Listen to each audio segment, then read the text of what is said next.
बादी बवासीर का इलाज और कब्ज़ का इलाज। मेरे मोहतरम भाइयों, जब आप ऐसी चीज़ें खाओगे जिसमें फाइबर नहीं होगा, फाइबर किस में होता है? आपके फलों और सब्जियों में।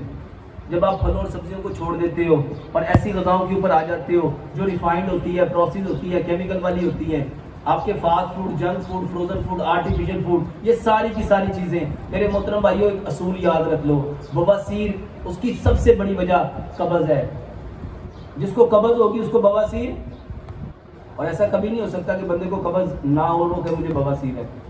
मेरे मोहतरम भाइयों, जब आपको अपना पखाना जोर से निकालना पड़े, जब जोर लगाओगे तो उस पखाने वाली जगह जिसको रिएक्टर कहते हैं, वहां पे बारीक बारीक कैपिलरीज हैं, वो फट जाती हैं। जब वो फटती हैं तो कभी उसमें से खून निकलता है और कभी उसमें से खून नहीं निकलता, उसके ऊपर मोके बन जाते हैं। मेरे मोहतरम भाइयों, इसका बेहतरीन इलाज ये है, एक लुकमे को 32 दफा चबाओ, एक लुकमे को 32 दफा चबाओ। और जो मैं पानी पीने का तरीका बताता हूँ मेरे मोहतरम भाइयों, पानी को घूंट घूंट करके पियो।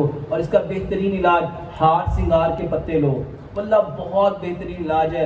हार सिंगार के पत्तों का कावा बना के वो इस्तेमाल करो। इसके अलावा दही में 2 चम्मच इसबगोल का छिलका, 2 चम्मच गुड़ और 1 चम्मच जैतून का तेल मिला के अब वो भी ले सकते हो।